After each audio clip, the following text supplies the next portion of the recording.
selamat sore Bapak. Perkenalkan, nama saya Feni Francisca Seranberia dengan NIM 200303082, kelas C semester 2, jurusan Sosiologi, Fakultas Ilmu Sosial dan Ilmu Politik, Universitas Nusa Cendana Kupang 2021. Baik, pada sore hari ini saya akan membahas tugas video mereview buku ke-6 mata kuliah Teori Sosiologi Klasik tentang Teori Sosiologi Klasik dan Masyarakat Modern karya Edward Roy-C-Rowman dan Littlefield. Baik, saya langsung pada intinya saja. Yang pertama, Teori Sosiologi Klasik dan Masyarakat Modern. Teori Sosiologi Klasik muncul pada abad ke-19 sebagai upaya untuk memahami transisi yang sedang berlangsung dari masyarakat feodal tradisional ke masyarakat industri. 3 tokoh yang saya fokuskan dalam buku ini: Karl Marx pada tahun 1818 sampai 1883, Emile Durkheim pada tahun 1858 sampai 1917, dan Max Weber pada tahun 1864 sampai 1920. Biasanya dianggap sebagai perwakilan terpenting dari klasik tradisi. Mereka tentu saja bukan satu-satunya kontributor penting bagi perkembangan teori sosiologi atau munculnya sosiologi sebagai sebuah disiplin akademis. Saya berkontribusi pada trio ini daripada kelompok yang lebih besar pendiri sosiologi karena beberapa alasan: minat pribadi yang kuat pada mereka bekerja, preferensi untuk kedalaman daripada keluasan, kecerdasan dan orisinalitas, diagnosa mereka tentang kondisi modern, dan mereka sangat menonjol status dalam jajaran teori sosial. Max Weber, Durkheim tetap ada sangat berpengaruh bahkan di abad ke-21. Sosiologi klasik dan transformasi besar. Sosiologi berawal dari apa yang dilakukan oleh sejarawan ekonomi Karl Polanyi disebut transformasi besar. Terletak terutama di Eropa Barat selama pada abad ke-18 dan ke-19 dengan waktu dan efek yang berbeda-beda satu negara ke negara lain. Transformasi ini memuncak pada kematian dunia pramodern dan kebangkitan dunia modern.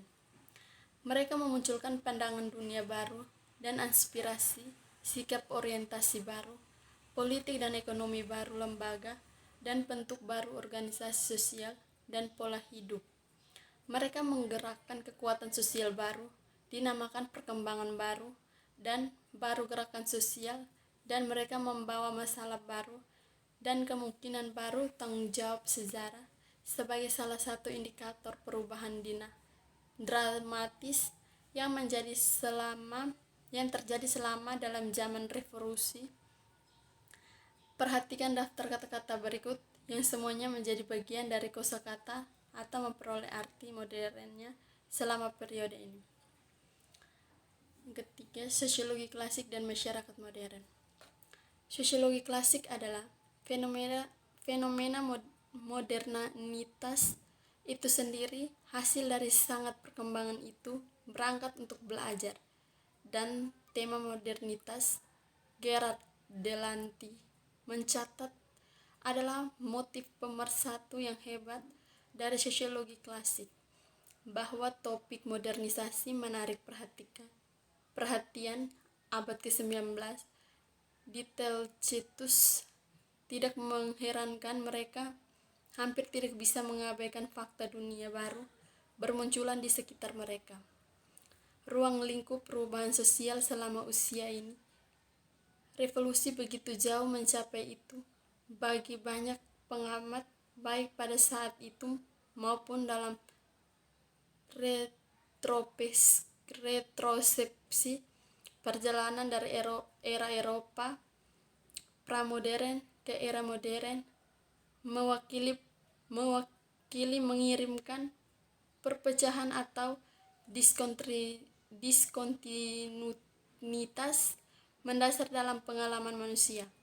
Mereka mulai menyadari keberadaan society sebagai entitas supra-individu, fenomena berbeda yang memiliki spesies karakteristik khusus, batasannya, dan variabelnya. Dari premis ini, selanjutnya itu hanya langkah singkat menuju kesimpulan bahwa individu mereka adalah produk masyarakat, ide sosial, dan Durkheim terkenal diratifikasi dengan memperkenalkan konsep fakta dengan konsep fakta sosial, memberi sosiologi inti dari sudut pandang unik mereka. Karl Marx, Durkheim, dan Weber, ahli teori modernitas.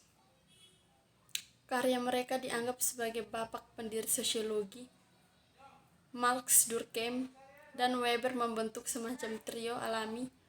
Kami mempelajari pekerjaan mereka untuk menginformasikan dari kita sendiri tentang sejarah dan perkembangan teori sosiologi, untuk belajar apa artinya berpikir secara sosiologis, untuk mendapatkan aspirasi atas usaha sosiologis dan praktek penelitian sosial, untuk memperkenalkan dengan perspektif yang berbeda dan aliran pemikiran di dalam plain, dan untuk memperoleh pengetahuan latar belakang yang diperlukan untuk memahami isu terkini dan kontroversi di lapangan.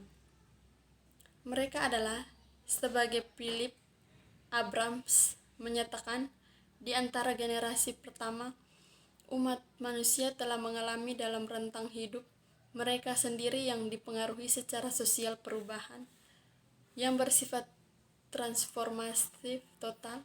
Mereka hidup di era perubahan sosial yang hebat dan yang mendadak, perubahan yang lebih besar lagi yang akan datang. Marx, Durkheim, dan Weber masih menarik sebagian karena memang begitu pengamat berlangsung perjalanan dari dunia pramodern ke modern, karena mereka termasuk di antara intelektual pertama yang memanfaatkan alat ilmu empiris untuk memahami bagian ini. Marx, Durkheim, dan Weber, pembela modernitas. Marx, Durkheim, dan Weber masing-masing menerapkan prinsip ilmu yang diturunkan dari pencernaan untuk memeriksa asal-usul karakteristik dan dinamika masyarakat modern. Namun, selain menjadi ahli teori modernitas, mereka memang demikian juga para pembela modernitas yang sangat menentang arus reaksioner hari merdeka. Tidak seperti banyak orang sezaman mereka memihak pada kekuatan perubahan.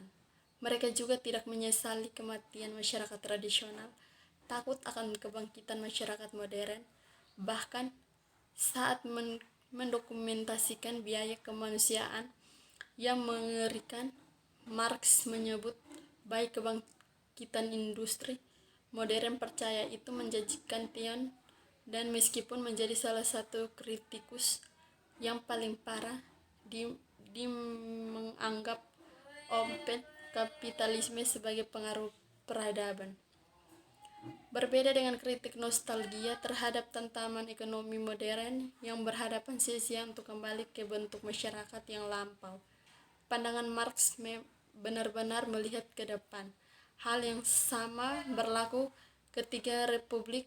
Dia mengorbankan pertempuran terus-menerus melawan pasukan yang berharap untuk melumpuhkan proses modernisasi, menegaskan kembali otoritas nilai-nilai tradisional, dan mengembalikan beberapa variasi dari rezim lama, bertentangan dengan reaksioner sekolah. Durkheim menyangkal bahwa solusi yang tepat untuk masa lalu bisa jadi diandalkan untuk mengirimkan masalah saat ini. materialisme sejarah. Dari sudut pandang mana kita dapat memahami dengan baik sifat masyarakat, itu demikian perubahan sosial, lintasan sejarah manusia dan garis momen masa depan. Ada banyak kemungkinan beberapa ahli teori memberikan prioritas ke ranah politik. Para pendukung perspektif ini percaya bahwa politik lembaga, proses politik, dan keputusan kebijakan pemerintahan adalah faktor penting yang menentukan kualitas kehidupan sosial, berfungsinya masyarakat etis, dan jalannya sejarah. Kekuatan budaya menerima tagihan tinggi untuk orang lain.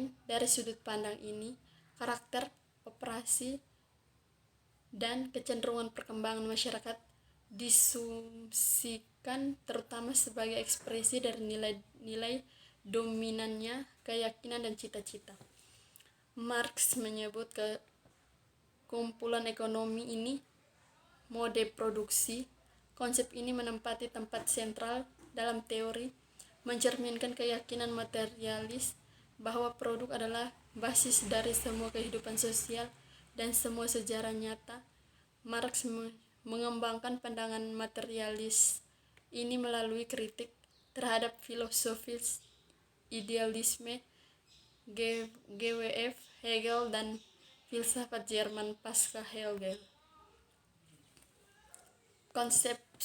Konsepsi masyarakat materialis Marx. Bagi Marx, ciri masyarakat yang menentukan, memandai semua segala lainnya, kehidupan sosial adalah tatanan ekonominya, cara produksinya. Padahal miliknya pengguna tidak selalu konsisten. Konsep ini umumnya menunjukkan yang dapat dilihat tatanan ekonomi yang ditentukan oleh cara manusia memobilisasi tenaga kerja yang diperlukan untuk memenuhi kebutuhan dasar mereka. Bagaimana sistem produksi ini terorganisir, seperti halnya kebutuhan manusia itu sendiri, berubah seiring waktu. Beberapa peradaban secara dan kapitalisme, lebih tepatnya menggunakan istilah teknis marknologi, cara produksi dicirikan oleh kombinasi spesifik dari kekuatan produksi dan hubungan produksi. Kekuatan produksi terdiri dari dua faktor. Yang pertama, alat produksi termasuk tanah, peralatan mesin, dan bahan mentah. Dan yang kedua, tenaga kerja, produktivitas, dan yang bervariasi sesuai produksi. Kami melihat pekerja dengan bantuan berbagai macam alat yang mengeluarkan energi fisik dan mental untuk membentuk mentah bahan menjadi barang jadi. Baik Bapak, hanya ini saja yang dapat saya presentasikan. Sekian dan terima kasih.